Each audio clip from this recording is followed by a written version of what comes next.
É inadmissível o que o Vasco fez hoje. É surreal, é difícil de conseguir digerir o que o Vasco fez hoje. Inacreditável você entregar um jogo que você está ganhando por 3-1, que o adversário só tem uma arma, que é a bola na área, e você conseguir tomar gol 3 vezes da mesma maneira. 3-1 com um time maior em relação à estatura, com uma equipe que claramente só tinha uma arma, e o Vasco tomou 3 gols de bola aérea. E pior, a postura do Vasco no jogo inteiro, eu não vou nem falar só no segundo tempo, no jogo inteiro, foi uma postura de uma equipe que não conseguiu ser superior ao Melgar. Muito pelo contrário. Eu vou botar uma imagem aqui na tela. Tá aí, ó. Transmissão da Paramount. As estatísticas do jogo. Essas são as estatísticas do jogo entre Vasco e Melgar, que aconteceu hoje pela Copa Sul-Americana no Peru. O Melgar teve 67% de posse de bola. O Melgar deu 7 chutes a gol. O Melgar conseguiu 16 escanteios e o Vasco nenhum. O Melgar cometeu apenas 8 faltas, teve 2 cartões amarelos e nenhum cartão vermelho. Essas estatísticas, elas são frias, né? Elas são aquelas estatísticas mais simples possíveis de você conseguir analisar. E qualquer um que olha essa estatística sabe que o Vasco, na verdade, no fim das contas, não foi o verdadeiro merecedor de sair com a vitória do estádio onde aconteceu o jogo no Peru, lá em Arequipa. A grande verdade é que o Melgar teve muito mais volume e muito mais coragem para jogar do que o Vasco da Gama. E eu não vou nem dizer que o Melgar tem mais time ou algo do tipo, não. O time do Melgar tem uma marcação totalmente espaçada. É uma equipe que sem bola é completamente desorganizada. Obviamente se aproveita da altitude, mas teve coragem para jogar. Coragem para jogar do jeito deles. Nos cruzamentos, foram 64 cruzamentos para a área do Vasco. E sabe o que o Vasco, desde o início da partida, fez? Não conseguiu neutralizar tudo isso. Não conseguiu marcar o portador da bola. Não conseguiu pressionar o portador da bola. Deixava o Melgar cruzar à torta e à direita. Então, assim, olhando para o jogo de uma forma geral, e eu sempre falo isso, eu nunca espero espetáculo do Carille. Eu não acho que o Carille é um técnico que vai me dar espetáculo ou vai dar espetáculo para a torcida do Vasco. O que eu sempre espero dele é uma equipe consistente, compactada e ajustada também defensivamente. E a grande verdade é que talvez nem o Carille saiba como ele conseguiu fazer 3 gols no Melgar.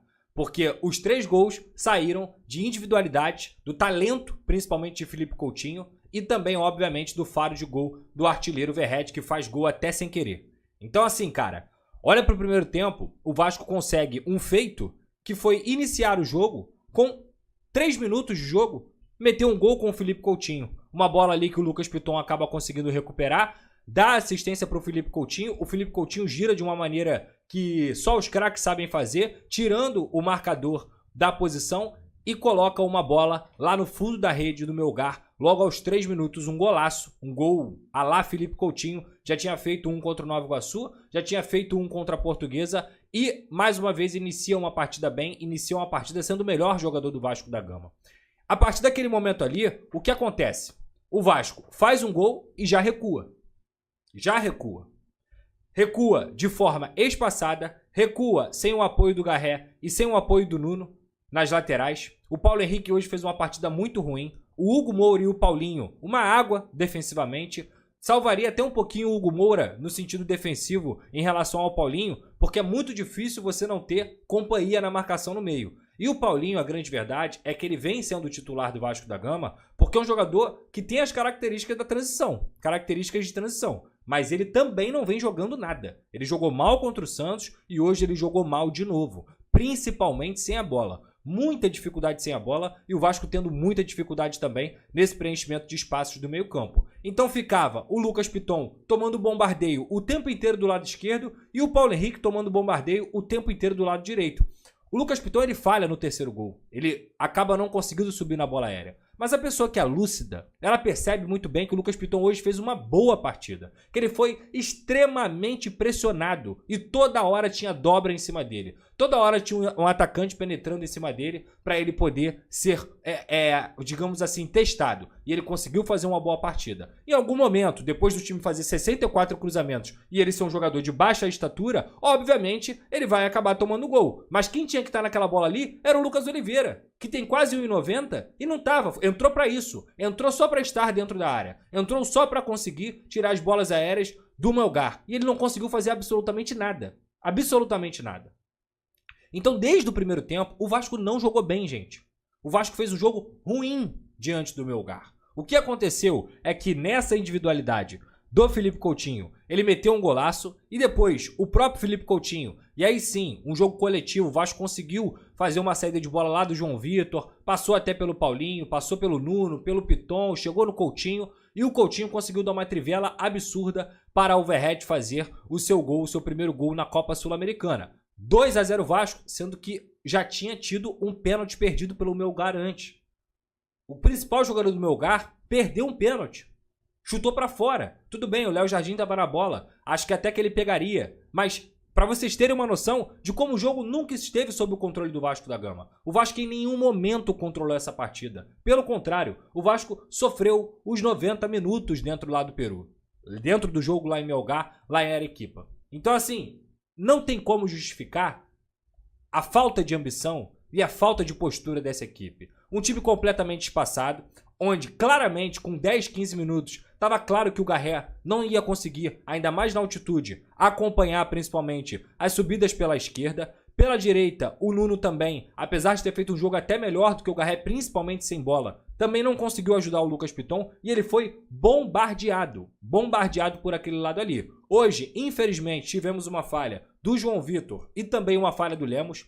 Já vou adiantando para vocês aqui, o lance do gol que todo mundo está reclamando, eu parei a transmissão, porque eu assinei a Paramount aqui, e parei a transmissão para voltar para ver o gol, que o gol não foi repetido praticamente, a análise não foi mostrada. E eu voltei para ver o replay, de frente com a bola rolando, com a câmera lenta e na câmera de trás. Gente, me desculpa, no que eu entendo de futebol, no que eu entendo que deve ser o futebol, aquilo ali é uma disputa de jogo. Eu não vejo o atacante ganhando alguma vantagem naquele lance ali, em cima do Lemos, a ponto de empurrar o Lemos e tirar ele da jogada. Todo empurrão em bola aérea, ele acaba deslocando o jogador. Tudo bem, mas na minha visão, o Lemos tomou um baile de corpo naquele momento ali, um baile de movimentação e conseguiu tomar um gol marcando na frente. Ele estava marcando na frente. O atacante ultrapassou ele, se colocou em linha, ultrapassou na hora que tinha que ultrapassar e acabou fazendo gol. Então, eu não considero aquele segundo gol uma falta, tá? Eu entendo, é interpretativo, mas o que eu tô te falando é, na minha visão, o Verratti faz isso 100% dos jogos. Todo jogo ele faz isso. Aquilo ali é para ganhar espaço também. É coisa natural de jogo. Eu não consegui, de forma alguma, ver algum tipo de falta de verdade. Então, voltando ao que eu estava falando no primeiro tempo, Felipe Coutinho acha uma trivela maravilhosa, o Vasco faz 2-0. E aí, bola aérea, Verratti dorme, João Vitor dorme, 2-1.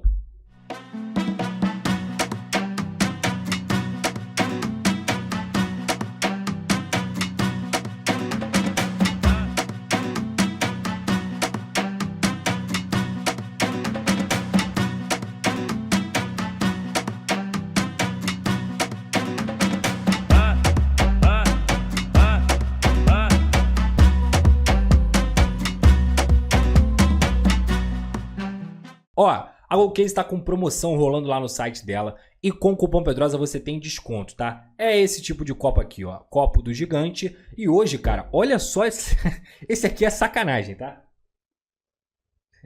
Sabe qual é o nome desse copo aqui? É o Verratti, filho. Olha o tamanho dele, doidão. Olha esse copo, mano, térmico. Aí, ó, com tampinha. Você abre aqui, ó, bebe água aqui de boa. É coisa linda, na GoCase, personalizado, tá? Com a resposta histórica. E a GoCase, cara, além disso tudo que eu falei, a GoCase tem vários produtos lá, tá? Não tem só produto de time, tem vários times. E obviamente você é vascão, você vai querer ter um copo parecido com o meu, bonitão assim, ó. Irado. Mas também tem produtos normais, tem marmiteira, tem mochila, tem mala, tem tudo. A Golcase é uma marca completa, licenciada do Vasco da Gama. E com o cupom Pedrosa, você tem a oportunidade de garantir o desconto também. Clica no link da descrição ou também no QR Code que está aqui na sua tela e que fica passando aqui no canal do Pedrosa, Golcase. Lembrando, você me ajuda, ajuda o Vasco e ajuda a Golcase também, utilizando o cupom Pedrosa, beleza? E além disso, claro, a nossa grande parceira KTO. Um beijo pra KTO, tamo junto. Só clicar aqui na tela, aqui no QR Code, para você fazer seu jogo, sempre com muita responsabilidade. É proibido para menores de 18 anos e não é para jogar o que você não tem, pelo amor de Deus. Não vai jogar a conta de luz, não vai jogar, é para brincar, para você se divertir, é dinheiro sobrando. Se você tiver um dinheiro sobrando e quiser fazer uma brincadeira, vá lá na KTO e utilize também o cupom Pedrosa lá na KTO, beleza? Voltamos para o segundo tempo. Carille já faz mexidas, tá? Já faz mexidas. Ryan entra no jogo. O Jair também entra no jogo. Depois, o Tietê também entra no jogo. O Ryan, teoricamente, entrou para dar um pouco mais de velocidade e um pouco mais de ofensividade a esse time do Vasco. O Ryan não tocou na bola praticamente. E para piorar, o jogo do Ryan sem a bola hoje foi constrangedor. Porque ele, com pouco tempo de jogo, não conseguia correr para pressionar o portador da bola. Eu tava aqui em casa desesperado. Atacante, meu amigo. Ainda mais com a idade do Ryan. Pra entrar como centroavante ou como ponta. Meu amigo, ele tem que correr igual louco. Correr igual louco. Causar desconforto para a defesa adversária. Causar o desconforto pra quê? Pra que eles não tenham a situação. Pra quê? Sair jogando com tranquilidade. E o Ryan não fez isso. A bola passava para um lado. A bola passava para o outro. E eu gosto do Ryan, tá? Acho um bom jogador. Mas peraí. Cadê o senso de urgência? Cadê o Carille pra gritar com ele? Pra orientá-lo? Tem que pressionar a bola. Tem que pressionar a bola. E ninguém pressionava a bola. Teve uma hora que o jogo tava 3-2 ainda. 3-2. O Vasco conseguiu dar um chutão pra cima. Naquele momento ali. Deu um bicão pra cima. A bola foi parar lá no goleiro do Melgar. Sabe o que o Vasco fez? Ficou em bloco baixo. Não saiu o Adson pra marcar. Não saiu o Ryan pra marcar. Não saiu o Tietê pra marcar. Ninguém saiu pra marcar. Ninguém saiu pra subir as linhas. Pra tirar um pouco desse desafogo ali da parte defensiva do Vasco da Gama. Ninguém. O Vasco fez o quê? Ficou esperando. Ficou esperando o Melgar trabalhar a bola de novo. Pra cá, pra lá. Trabalha, bola na área. Trabalha, bola na área. Amigo, uma hora vai acontecer. Como aconteceu.